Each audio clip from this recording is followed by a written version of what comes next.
사람에게는 누구나 관심사가 있습니다. 자든지 깨어있든지 앉아있든지 서있든지 항상 그 마음속에 있는 관심사가 있는데, 여러분이 갖고 있는 마음속의 관심사는 어떤 것입니까? 사도 바울에게 있어서 유일한 관심사는 한 가지가 있는데, 그것은 바로 어떤 사람을 만나든지 이렇게 묻는 그 물음에서 사도 바울의 관심사가 알 수가 있습니다. 그런 누구들 만나든지 이렇게 묻습니다. 성령을 받았습니까? 성령을 받았습니까? 오늘 사도 바울은 에베소에 왔습니다. 그런데 흥미로운 것은 그가 이번에 에베소에 도착한 것은 배로 온 것이 아니죠. 3차 선교 여행에서 오늘 본문에서 말씀한 것처럼 사도 바울은 바다를 통해서 아시아 대륙 또는 아가야 지방, 마게도냐 지방으로 가지 아니하고 윗지방을 통해서 에베소에 도착했다, 이렇게 표현되어 있습니다. 자, 그러면 왜 윗지방을 통해서 사도 바울은 그렇게 왔을까요?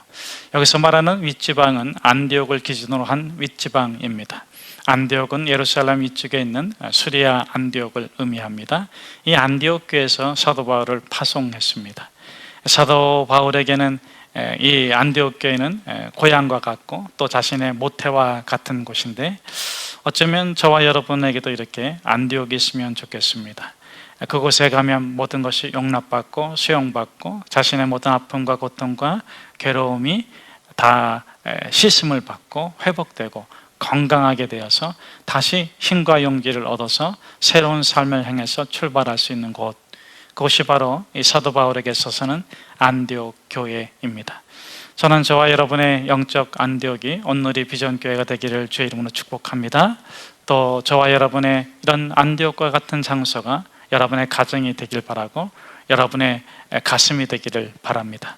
여러분이 만일 엄마라면 아이들이 여러분들에게 찾아왔을 적에 눈물을 닦고 근심을 얘기하고 염려와 걱정을 나눈 후에 함께 손을 붙잡고 기도하고, 그래서 그 아이가 자기 마음의 모든 아픔과 괴로움을 치료받고 새롭게 출발할 수 있는 그런 영혼의 안디옥이 여러분의 가슴이 되고 여러분의 가정이 되고 이 거룩한 성전이 되기를 주의 이름으로 축복합니다.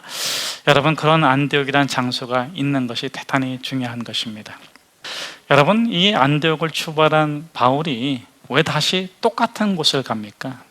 이번에는 거꾸로 가는데, 이 수리아 안디옥으로부터 해서 비시디 안디옥을 거쳐서 이번에는 에베소까지 왔습니다. 이고니온, 더베, 또 고향인 다소도 가장 먼저 들러서 육로를 통해서 이렇게 갔어요. 여러분, 바울이 1차 전도여행, 2차 전도여행, 3차 전도여행을 보면은 새로운 곳을 가기보다는 갔던 곳을 먼저 가는데, 그것은 이 사도 바울의 마음속에 있는 한 가지 질문을 꼭 확인하고 싶기 때문에 그렇습니다. 그것이 오늘 본문에도 이렇게 나와 있는데, 너희가 믿을 때에 성령을 받았느냐. 이것은 그 믿을 때 그 당시를 얘기하지만 지금도 성령을 계속 받고 있습니까? 이런 의미도 담고 있습니다. 그러니까 이 사도 바울은 누구를 만났든지 어떤 사람을 만났든지 특별히 그 사람이 복음을 믿는 사람이고 예수를 믿는 사람이라고 한다면 꼭 이렇게 물어보는 것입니다. 여러분, 성령 받았습니까? 그런데 이 성령을 받았습니까? 이 질문에는 두 가지가 있어요. 그래서 오늘 제가 그 두 가지를 나눠서 저도 한번 질문을 던져보고 여러분의 답도 들어보고 또 그 의미를 전하고자 합니다. 첫 번째는 뭐냐면, 여러분 구원 받았습니까? 하는 것입니다. 두 번째는 무엇입니까? 여러분 성령을 받았습니까? 성령 충만하십니까? 이런 의미입니다. 여러분, 저는 여러분에게 오늘 이렇게 물어보고 싶습니다. 여러분 구원 받았습니까?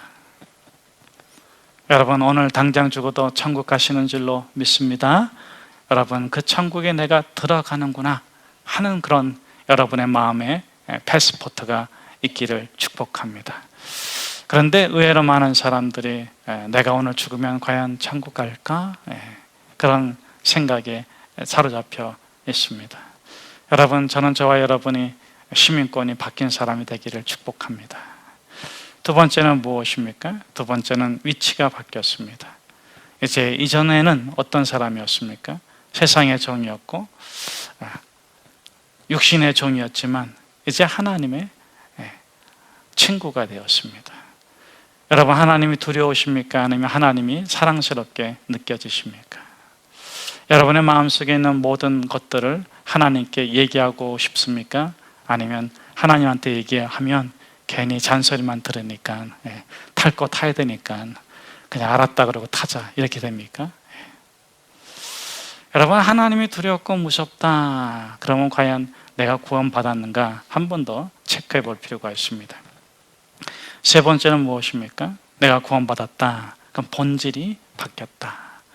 여러분, 저와 여러분은 예수 그리스도를 믿기 전의 상태라면 어떤 상태입니까? 본질상 진노의 자녀입니다. 우리 속에 있는 죄가 무섭고, 우리 속에 있는 저주가 무섭고, 우리 속에 일어나는 일들이 무섭고 두렵고, 내가 이러다가 결국은 벌 받지, 그 생각에서 아직 벗어나지 못하고 여전히 그와 같은 생각을 갖고 있다면, 그렇다면 본질이 바뀐 것이 아닙니다. 구원이 이루어진 것이 아닙니다. 여러분, 우리는 이제 더 이상 저주, 악, 죽음, 그것과 상관없는 본질이 바뀐 사람인 것입니다. 그것이 바로 우리에게 이루어진 구원입니다. 네 번째는 무엇입니까? 법적 지위가 바뀌었습니다. 저는 저와 여러분이 하나님의 상속자가 된 줄로 믿습니다. 여러분, 하나님께서 여러분을 위해서 이루신 놀라운 일들, 이 세상에서 누리는 축복만이 아니라 영원한 세계 저 천국의 그 모든 하나님의 것을 아들로서, 딸로서, 하나님의 아들과 딸로서 유업으로 이어받는 그런 하나님의 자녀. 자, 그래서 다시 한번 돌아갑니다. 여러분, 구원 받으셨습니까? 여러분, 아직도 여러분이 구원받을까 말까, 복받을까 저주받을까 이런 것 때문에 여러분이 왔다 갔다 하십니까? 이제는 하나님은 어떻게 해서든지 나를 버리지 못하셔. 내가 정말 하나님을 기뻐하고 사랑하고 있어. 이것이 일치가 되어야 돼요. 영적인 자유함, 참된 영생의 기쁨 가운데 여러분이 거하시기를 주의 이름으로 축복합니다. 그런데 의외로 많은 사람들이 구원의 감격, 구원의 기쁨 없이 그저 교인으로서 생활하고 있는 경우가 허다히 많이 있습니다. 여러분, 예수 그리스도를 구주로 고백하는 것은 인간의 일입니까? 인간의 일이 아닙니까? 고린도전서 12장 3절 말씀에 보면 누구든지 성령으로 아니하고서는 예수 그리스도를 주라 시인할 수 있다 없다? 없다. 누구든지 성령이 아니하고서는 예수 그리스도를 구주로 시인할 수 없습니다. 누구든지 예수 그리스도를 구주로 고백하고 그 믿음으로 구원받은 사람은 성령이 임한 것입니다. 여기까지는 전적으로 수동태입니다. 성령님이 내게 임하시고 내가 구원받은 자인 것을 내가 고백하고 내가 구원받은 자로 살아가는 것은 전적으로 수동태입니다. 하나님에 의해서 이루어진 완전한 사건이고 축복입니다. 자, 그런데 그 다음부터 이 바울이 또 도전하는 게 있습니다. 너희가 믿을 때에 여러분이 성령으로 말미암아 구원을 받았습니다. 여러분들이 조금 전에 말씀드린 네 가지 것에 대한 확실한 확신이 계십니까? 여러분의 신분이 바뀌고 위치가 바뀌고 본질이 바뀌고 여러분의 법적 지위가 바뀐 것에 대한 분명한 믿음이 있습니까? 여러분이 그것을 자부심을 갖고 생활하십니까? 그렇다면 여러분들은 구원받은 사람입니다. 자, 그런데 오늘 본문에서도 왜 사도 바울이 자꾸 이렇게 물어보는 것입니까? 그것은 그 다음 것인데 여러분이 믿을 때 성령을 받았습니까? 왜 이렇게 물어봅니까? 자, 우리 한번 본문으로 다시 한번 돌아갑시다. 1절에서부터 우리 3절 말씀까지 같이 한번 함께 읽어보도록 하겠습니다. 아볼로가 고린도에 있을 때 바울이 윗지방으로 다녀 에베소에 와서 어떤 제자들을 만나 이르되 너희가 믿을 때 성령을 받았느냐? 이르되 아니라 우리는 성령이 계심도 듣지 못하였노라. 바울이 이르되 그러면 너희가 무슨 세례를 받았느냐? 대답하되 요한의 세례니라. 자, 이게 대단히 중요한 얘기입니다. 우리가 고린도전서 12장 3절의 말씀 따라서 누구든지 예수 그리스도를 구주로 고백하는 자는 성령으로 말미암은 것임을 우리가 알고 믿습니다. 또 그렇게 예수 그리스도를 구주로 고백합니다. 그런데 성령이 임하지 아니하고 학습적으로 예수를 구주로 고백한 자들이 있다 없다? 있다. 성령님이 개입하고 역사하지 않고 학습적으로, 지적으로 인위적인 관계 속에서 배우고 복고 듣고 본바를 따라서 예수 그리스도를 구주로 고백한 사람이 있다. 그 예로서 이 본문에서는 요한의 세례 이렇게 표현되어져 있어요. 자, 여러분 오늘날은 조금 경우는 다를 수 있지만 오늘 본문의 상황으로 돌아가면 이 본문에 보면 1절에 누가 나옵니까? 아볼로. 그 다음에 또 누가 나옵니까? 바울. 여러분 아볼로와 바울의 특징이 뭡니까? 학습으로 율법을 알고 학습으로 구원을 배운 사람이 이 아볼로이고 바울이에요. 지식적으로 혈통적으로 율법을 배우고 구원에 이르는 것을 확신하고 자신이 구원받았다고 주장했던 자가 바로 이 바울이고 바로 이 아볼로입니다. 근데 이 아볼로는 어디서 깨졌습니까? 브리스길라 아굴라가 데려다가 더 자세히 성경을 풀어 일으키니까 그때서 비로소 성령이 주시는 구원을 받게 됐습니다. 여러분 이 바울은 어디서 깨졌습니까? 이 바울은 다메섹 도상에서 깨졌습니다. 그때 성령이 그에게 임하고 그가 인간적으로 지적으로 학습적으로 이루려고 했던 인간의 노력을 통해서 이루려고 했던 그 모든 구원이 깨지고 성령님께서 그를 터치하시고 그가 새로운 존재로 거듭난 것입니다. 오늘 바로 이 아볼로와 또 바울과 같은 사람들이 그 아시아 에베소 지역에 많이 있는 거예요. 또 성령으로 구원받았음에도 불구하고 유대주의자들이 와서 모세율법을 믿어야 한다, 할례를 받아야 한다, 율법에 따른 음식을 지켜서 먹어야 된다, 그렇게 유대주의자들이 설명하고 설득하면 그 유대주의로 넘어가는 사람들이 의외로 많이 있었어요. 그래서 이 초대교회는 항상 이 유대주의와 이 기독교인들, 그리스도인들의 충돌이 많이 있었던 것입니다. 브리스길라와 아굴라는 바로 그 일로 일어난 로마의 소유로 말미암아서 로마에서 쫓겨서 고린도에 온 사람들이 아니겠습니까? 여러분 바울이 그래서 어딜 가든지 이렇게 물어보는 겁니다. 구원 받았습니까? 성령 받았습니까? 성령의 충만한 가운데 지금 거하고 계십니까? 그렇지 않다면 어떻게 됩니까? 그렇지 않다면 다시 여러분 안에 있는 성령의 은혜를 불듯 일으키십시오. 그래야 여러분들의 영이 살고 여러분의 육이 살고 여러분의 삶의 모든 것들이 형통하게 되어질 것입니다. 이 사도 바울의 유일한 관심사는 무엇입니까? 당신이 구원받았습니까? 그 구원을 성령의 충만한 가운데 계속해서 누리고 계십니까? 자, 다시 한번 제가 여러분들에게 묻습니다. 여러분 구원 받으셨습니까? 여러분의 성령 충만함 받으셨습니까?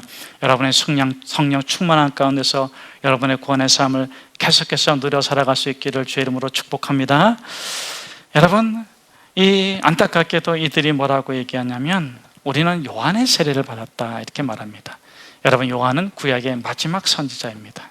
그가 뭐라고 했습니까? 오실 예수 그리스도를 지적해 줬어요. 그런데 그는 예수 그리스도가 아닙니다. 예수 그리스도께서 오셔서 구원의 복음을 완성하셨습니다. 자, 중요한 것은 무엇입니까? 이들은 요한의 세례를 받았지만 믿는 것은 요한이 아니라 예수를 믿고 있어요. 그런데 이들에게 성령의 세례가 임하지 않았다는 것입니다. 그럼 왜 이들에게는 예수의 세례가 임하지 않았는가?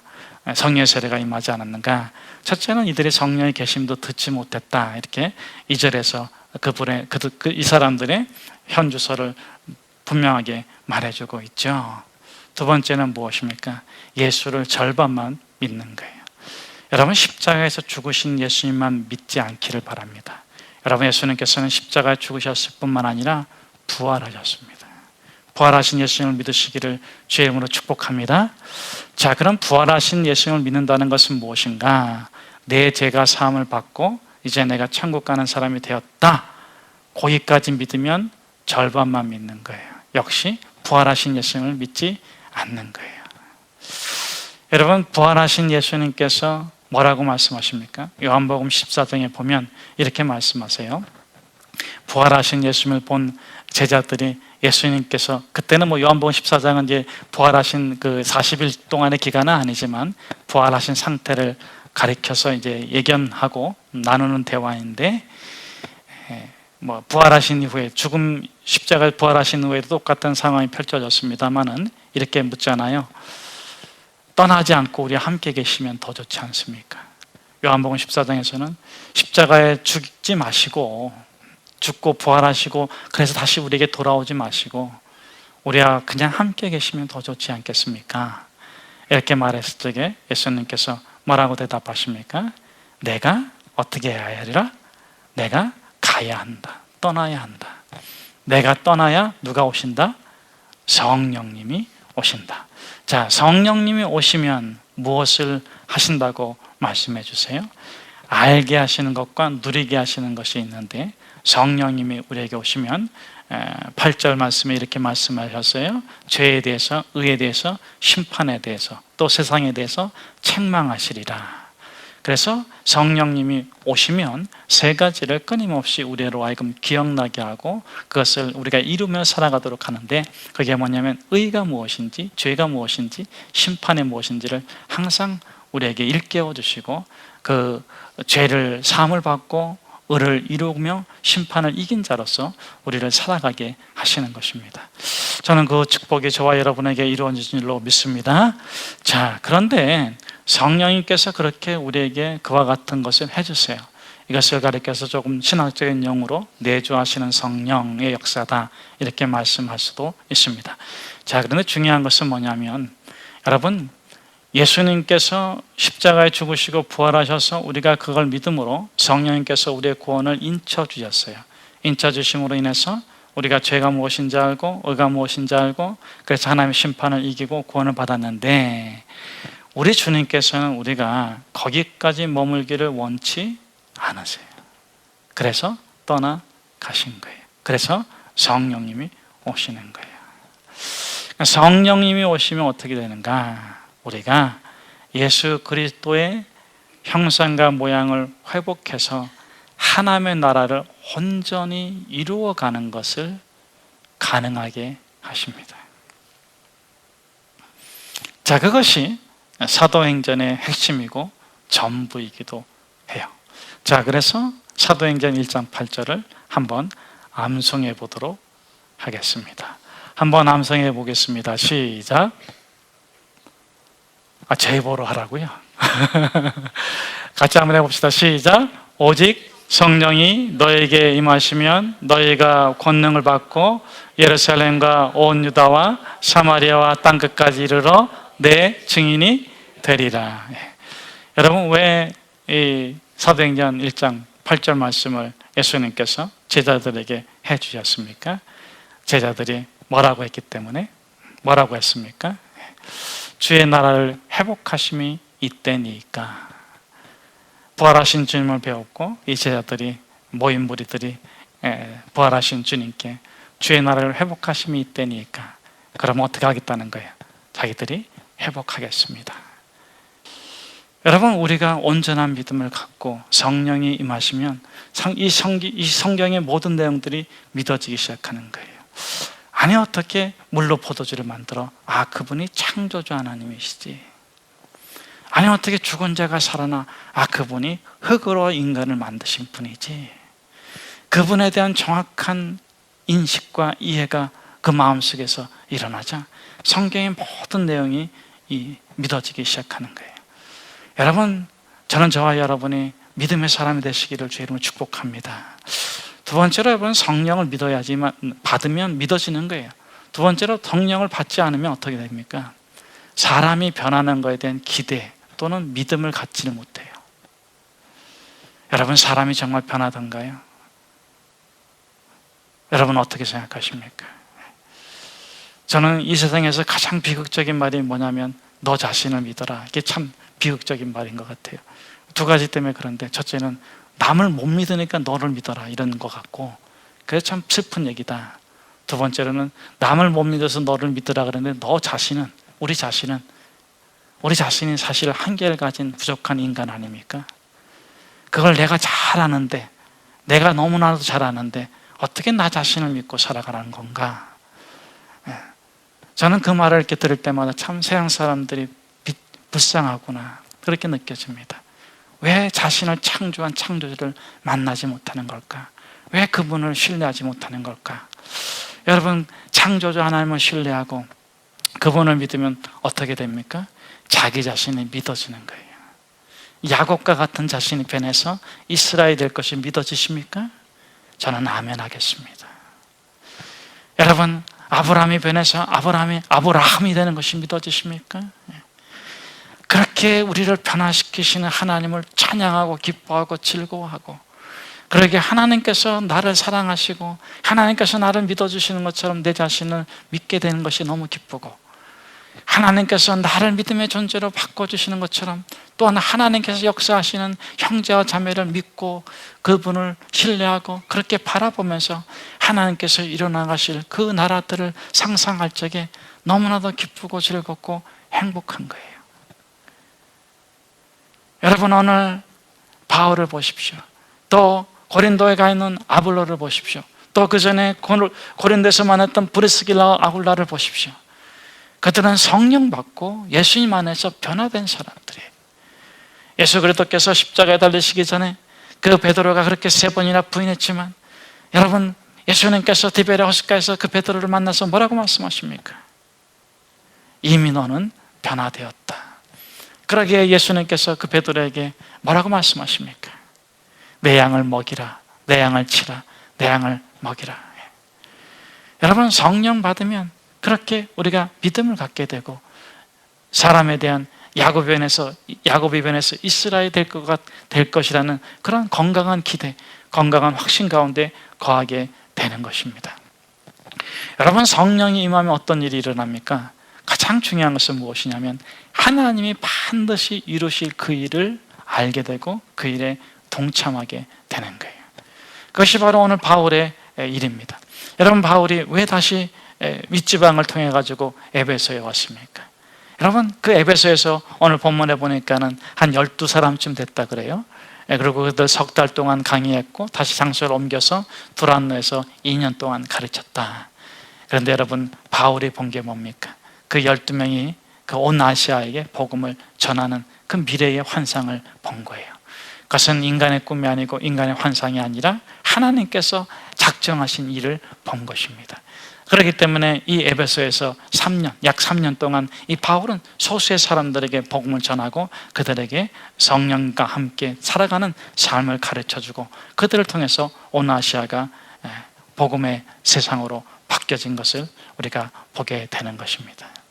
저는 저와 여러분이 예수 그리스도를 믿고 구원받기를 주의 이름으로 축복합니다. 저는 저와 여러분이 이 시간에도 성령의 임재 가운데 있기를 주의 이름으로 축복합니다. 여러분, 성령의 충만을 받으시기를 주의 이름으로 축복합니다. 그리고 여러분이 정말 아프고 힘들고 괴롭고 어렵고 고통스러운 일이 있다면 여러분 그거 딱 붙잡으시고 기도하세요. 그리고 하나님 앞에서 해결을 받으세요. 하나님께서 작정한 뜻을 여러분의 뜻으로 받아들이세요. 그리고 그 길을 가십시오. 그러면 세월은, 시간은 흐르겠지만 반드시 그 일이 해결되고 하나님께서 그 일을 통해서 큰 역사를 이루어 주실 줄로 믿습니다.